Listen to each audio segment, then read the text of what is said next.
Por estos días, en varias oportunidades he tenido aquí representantes de fundaciones y la verdad les quiero contar que cada vez me apasiona más el tema. Son temas callados, son temas que no quieren tener mucha relevancia, pero sí mucha importancia. No quieren hacerle gran escándalo de esa gestión. ¿Por qué? Porque en última instancia es una gestión muy social, de mucha responsabilidad de ayudarnos, de seguir construyendo país. Y hay veces uno, ¿por qué se va a sentar a decir, es que yo hice tanto? No. Pero yo creo que en las situaciones actuales en las que estamos, yo pienso que hay que hacerles un homenaje a todas estas fundaciones, hablar con ellos y magnificar y dignificar ese trabajo que hacen. Muchas personas piensan que son organizaciones que están tapadas de la plata y que lo que hacen es para hacer esto. No, señores. Las fundaciones, todo su trabajo es sin ánimo de lucro y con una gran responsabilidad social. Y María Camila Villegas es la directora de la Fundación Grupo Argos, a quien le doy una muy cordial bienvenida. Muchas gracias, Nacho, por la invitación. Feliz de poder conversar contigo sobre los diferentes temas que abordamos en la Fundación Grupo Argos y los desafíos que tenemos como sociedad. Voy a leer aquí, María Camila, una cosa que me impactó mucho porque ahorita estábamos hablando de esas épocas de la universidad que tanto nos gustan. Y María Camila es comunicadora social, periodista de la Universidad Pontificia Bolivariana, pero dígame cómo se pronuncia, la Universidad de Brandeis. Brandeis, sí. De Massachusetts. Justicia social, ¿qué es eso? Justicia social.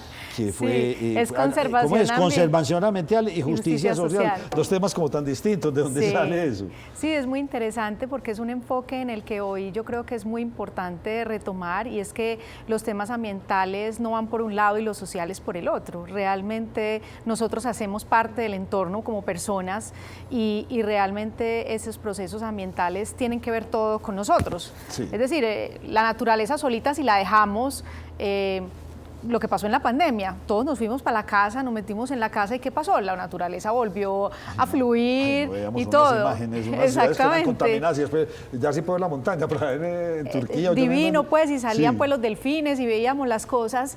Entonces, no nos necesita, pero nosotros sí necesitamos, digamos, a la naturaleza para poder sobrevivir, para poder tener nuestra calidad de vida, la biodiversidad, el agua. Entonces, de eso se trata, de esa conservación ambiental, entendiendo que también hay un tema importante social involucrado. ¿Cómo despegó esa pasión en usted por el ambiente?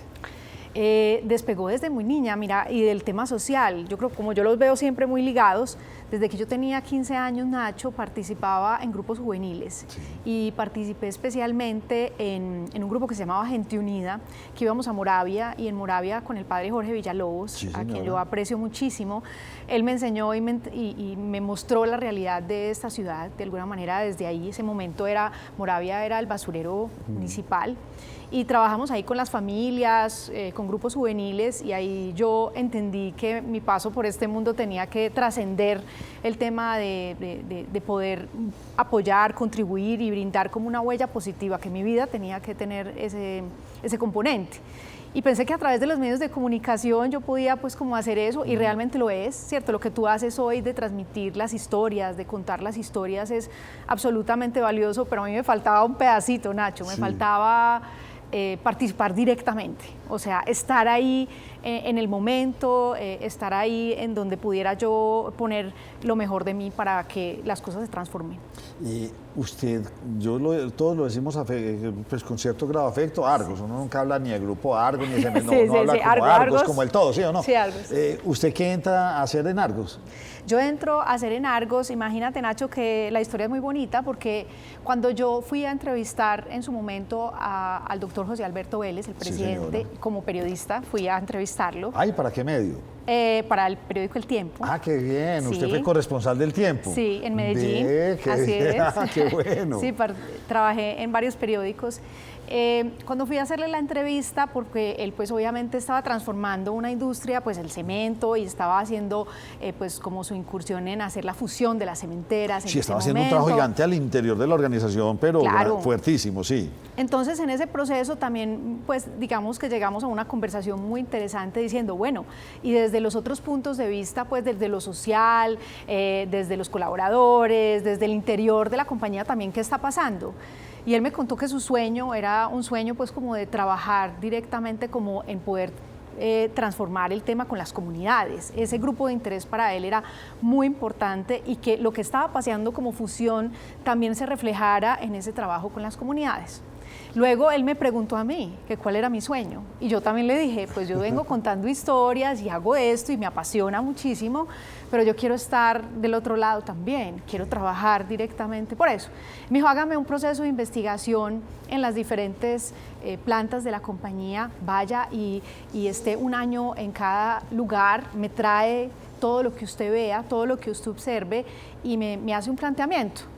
Y yo le llevé un planteamiento y resulta que allá estuve con el comité directivo, se lo llevé y todos quedaron pues muy encantados, digamos, con la propuesta y me dijeron, bueno, ¿y por qué no la hace realidad? No le puedo creer, y ahí cambió su vida. Y no extraña el micrófono, entrevistar a Nacho López o a los candidatos acá vea, me va a tocar entrevistarlo. ¿Sí o no? Es que porque es distinto, estar sentado como entrevistado a entrevistado. Sí, muy distinto. Óigame, qué tan bonita esa historia. Es muy bonita. Y entonces usted ingresa y cuando ya hace parte, ya entra usted de forma a trabajar en la fundación, ya ahora sí estar ahí. Ahora sí, después de un año de trabajo, digamos, como periodístico y de escuchar y demás y de llevar la propuesta, empecé entonces a plantear como una ruta muy importante de lo que se llamaba en ese momento la responsabilidad social empresarial, que hoy le decimos más la sostenibilidad, ¿cierto?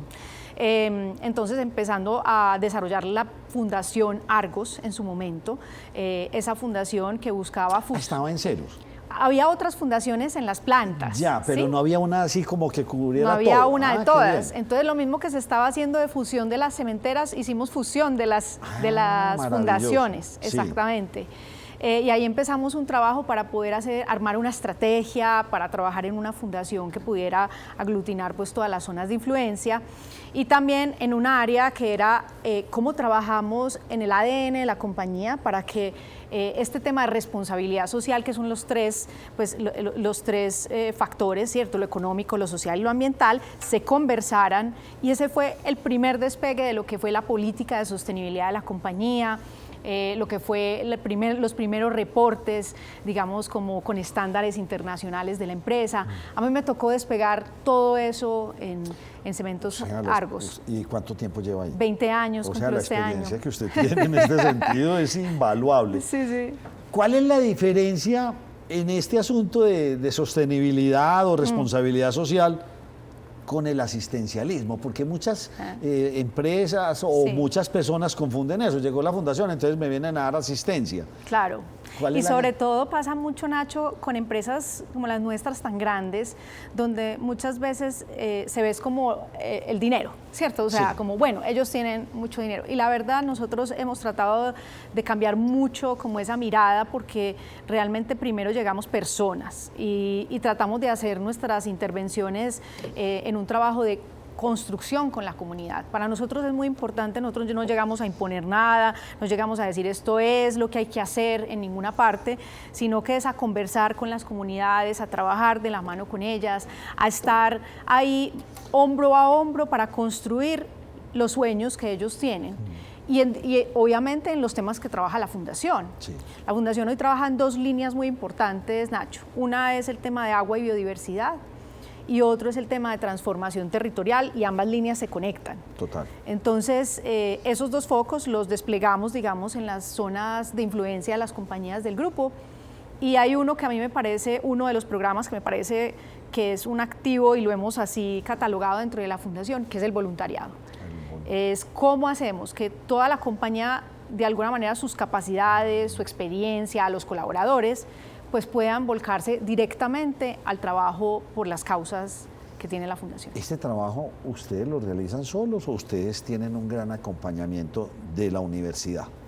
Tenemos acompañamiento de todos los sectores. Tenemos acompañamiento del sector público, porque aquí tenemos que hacer alianzas público-privadas. Eso es fundamental para que podamos hacer proyectos de envergadura en los territorios que se necesitan. Por ejemplo, lo que están haciendo en Nueva Colonia es... Total. O sea, y tiene uno que estar pegado de lo público, sí, totalmente. Sí.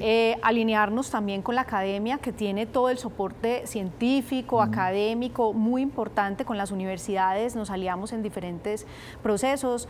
Y también con otras fundaciones y empresas, ¿cierto? Aquí lo que buscamos es cómo agregamos valor todos y nos complementamos con los saberes que cada uno tiene en su propio sector, ¿cierto? Más de 60 aliados tenemos, pues el año pasado logramos más de 60 aliados en este proceso que realizamos. No hablemos de plata, pero en todos estos años que usted lleva, definitivamente la acción que han tenido es incalculable. O sea, si uno lo fuera a llevar en millones de pesos, eso es una acción gigantesca. ¿Cuántas personas pueden impactar ustedes al año con todas las acciones que ustedes hacen? O sea, podemos impactar alrededor de 500.000 a 1 millón de personas anualmente. Mejor sorprendido con ese dato. Dependiendo de los programas, ¿sí? No, explíqueme cómo hacen ese impacto tan grande. Sí, porque mira, te voy a contar, pues cuando tú hablas sobre un proyecto tan importante como el de Nueva Colonia que me estabas contando y cuando desarrollas un proyecto como el que estamos trabajando del alcantarillado por obras por impuestos, pues tienes, allá son 12.000 personas que vas a impactar directamente. Lo mismo en La Guajira, con las casas que están haciendo en La Guajira. Entonces no es una sola, sino es todo el entorno familiar el impacto que se logra. Claro, así es. Es todo el entorno que se logra. Y nosotros tratamos de no hacer un proyecto por aquí aislado, otro por aquí, otro por allá, sino realmente integralmente en las comunidades, ¿cierto? Para que pueda realmente beneficiarse la mayor cantidad de gente de una comunidad, de temas de agua. Por ejemplo, tenemos soluciones de acceso a agua segura. Nacho, en Colombia el 60% de la población rural no tiene acceso a agua potable y eso es una situación muy compleja, ¿cierto? Porque desde el punto de vista de la salud, del desarrollo de los niños, del mismo pues, desarrollo para las competencias laborales, para asistir al colegio, bueno, son muchas de esas cosas. Y yo lo decía al inicio, cuando empecé aquí he tenido varias fundaciones, entonces para el trato de Alzheimer, ya me regañaron, tengo que mirar aquí mis anotaciones porque no se dice labio leporino, sino, bueno, aquí lo tenía anotado ya. Ya cambió. Sí, ya se le debe decir de otra forma, pero en fin, ¿ustedes cómo determinan en dónde quieren hacer esas acciones como la fundación? ¿Reciben solicitudes de la comunidad o ustedes están en una continua investigación? Porque usted me decía, bueno, de pronto en las zonas aledañas a donde tenemos nuestras plantas, o ustedes van más allá. Normalmente, digamos que estamos muy enfocados en las zonas donde tenemos operación desde las diferentes compañías del grupo, de Cementos, de Odinsa, de Celsia y como tal, pero también cuando hay necesidades de país más importantes, más grandes, también lo hacemos. Ejemplo, estuvimos cuando se dio el huracán Iota en Providencia, por ejemplo, nosotros salimos directamente a poder apoyar y contribuir en esa situación y entregamos el hospital, digamos, de Providencia. Lo construimos de la mano del gobierno también y lo entregamos. En La Guajira tampoco tenemos, digamos, cosas nosotros en La Guajira, pero hubo un llamado también de empresario, de una empresaria muy importante que es Alicia Mejía, por ejemplo, que nos llamó a mirar esta comunidad, la comunidad vino, nos visitó y dijimos, ¿por qué no? Aquí hay una situación de país y un lugar en donde nosotros podemos hacer una diferencia. Pues ¿sabe qué? Lo que más me gustó de La Guajira, que ustedes no impusieron el modelo nuestro, sino que las construcciones son el modelo de ellos, simplemente moderno. Así es. Me encantó eso, porque a veces llegamos a una región y queremos imponer nuestra cultura y no, la cultura del guayú es otra y su estilo de vida es otro. Me impactó lo bonito y cómo se adecuan a esa cultura. No, y lo más fácil lo más fácil es que uno llegara pues con el producto que nosotros tenemos, pues el cemento, directamente a hacer las viviendas tal cual, ¿cierto? Y no es así. No, esto era, venga, porque no hacemos la experimentación con materiales de la zona, combinamos nuestro material, pero con otros materiales de la zona, precisamente para que sea una vivienda que refleje su cultura, su idiosincrasia, sus ancestros, toda esa ritualidad que tiene pues el guayú. Hasta antropólogos trabajan aquí para mirar todo el asunto. Sí, así es. Y veo que ustedes andan en la fundación muy interesantemente, porque la fundación definitivamente no es la que reparte mercados o la que regala cuadernos, no, va un paso más allá. Sí. Y ustedes le están apuntando en la fundación, y también he tenido otras aquí, se habla mucho de la educación. ¿Por qué la educación es tan importante para la fundación del Grupo Arcos? La educación es supremamente importante porque, Nacho, realmente pues es el motor para que una sociedad sea competitiva, para que salga adelante, para que haya desarrollo de su capital humano.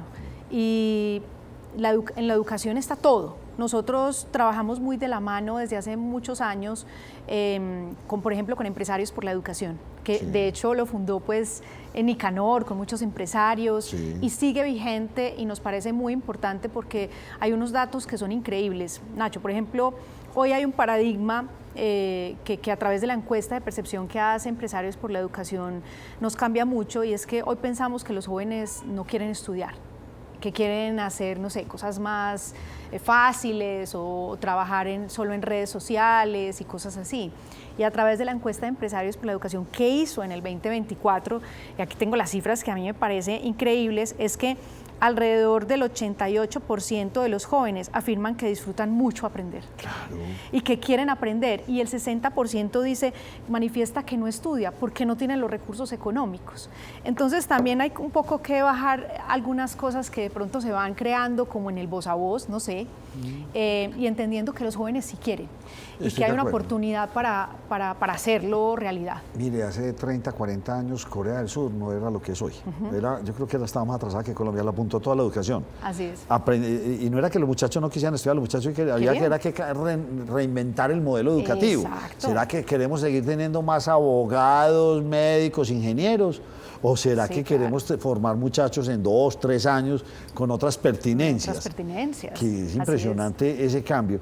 Óigame, sí, yo de hecho estuve en una reunión a la que me invitaron allá en la sede de ustedes, donde estaba el rector. Allá, bueno, yo hice una pregunta ahí que se quedaron hasta bravos conmigo.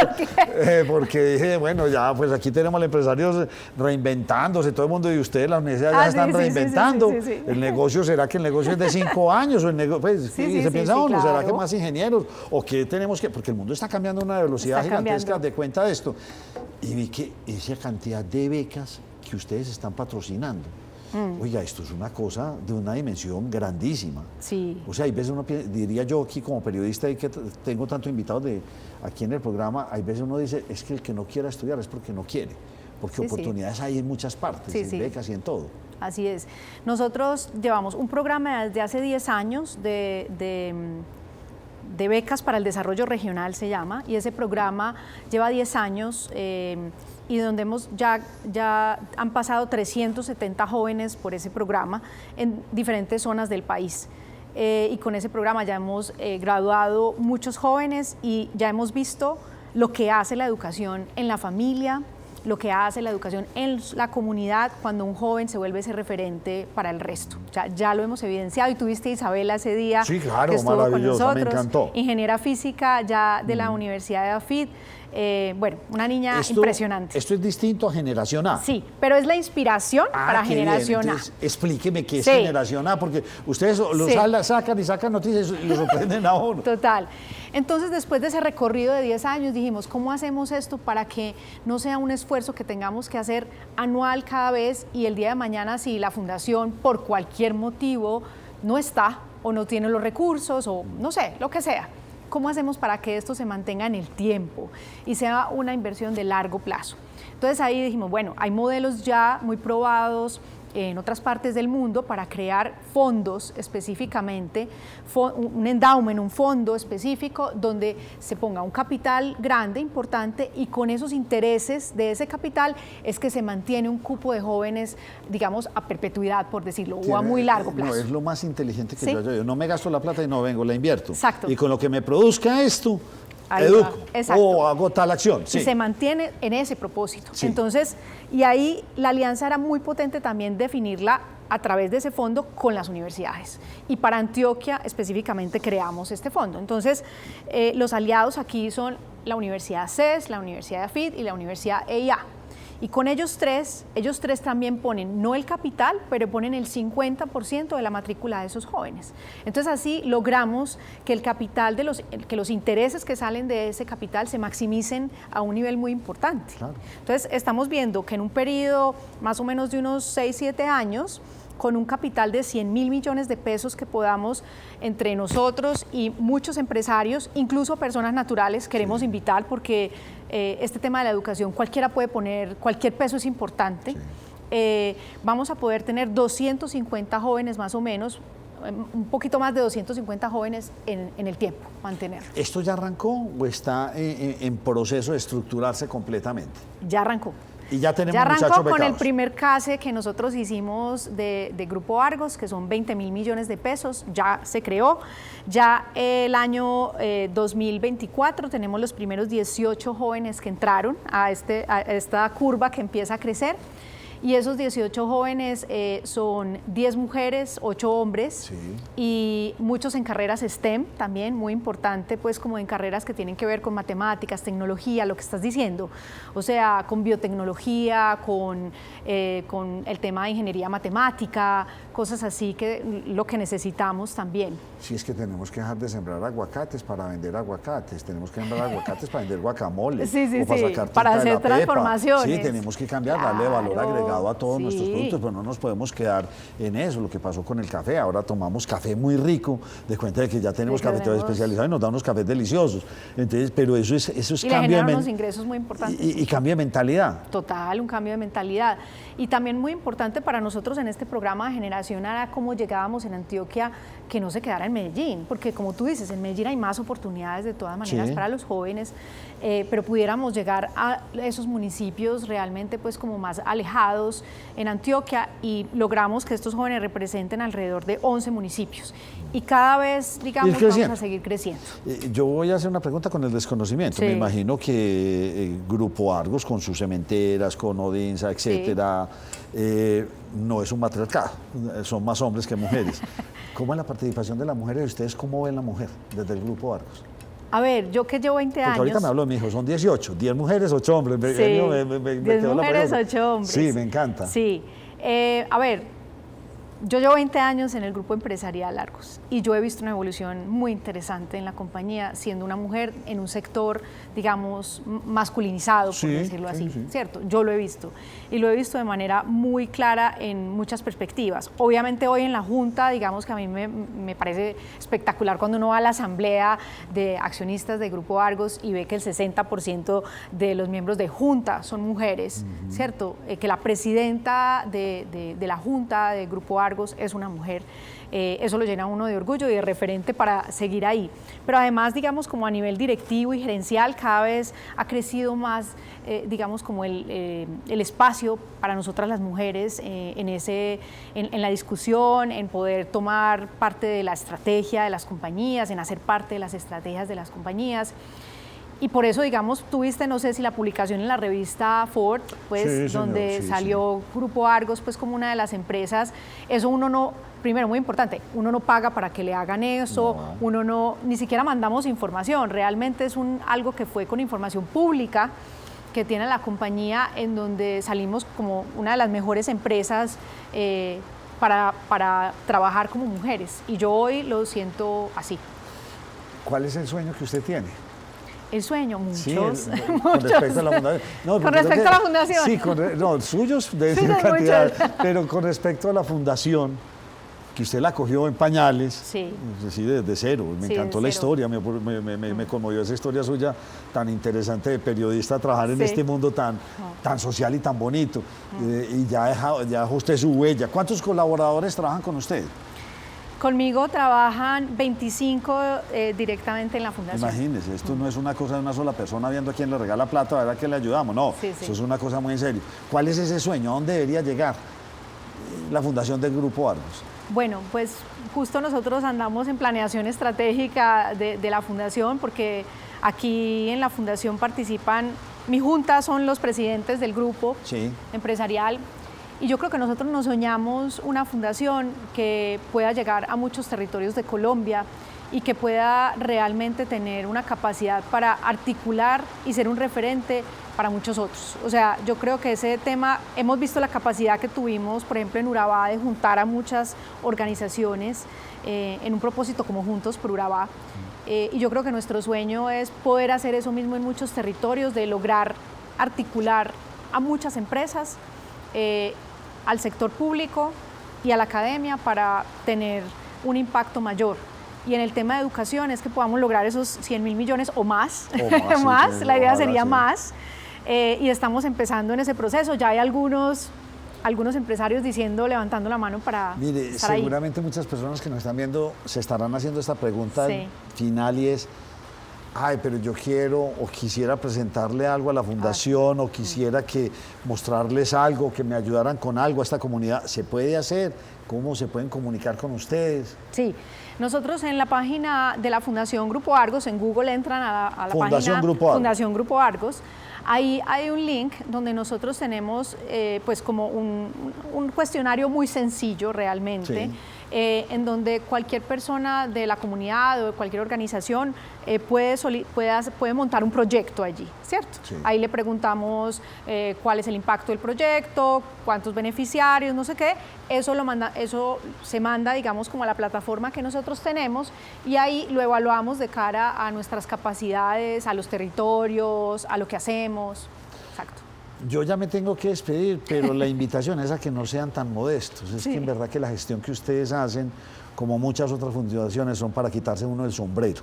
En verdad, es una pequeña gotica, un pequeño granito, pero son tantos que están haciendo ya casi que una volqueta de arena. Una volqueta, Sí, es impresionante. La felicito, no estaba tan al tanto de todo lo que ustedes hacen, ni menos de su historia. Me gustó mucho la historia de vida suya. La felicito, qué rico lo que usted sembró en Grupo Argos y esto seguirá por muchos años más. No, muchísimas gracias, rico poder seguir contando un poquito de lo que hacemos y aquí estamos para seguir aportando a este país.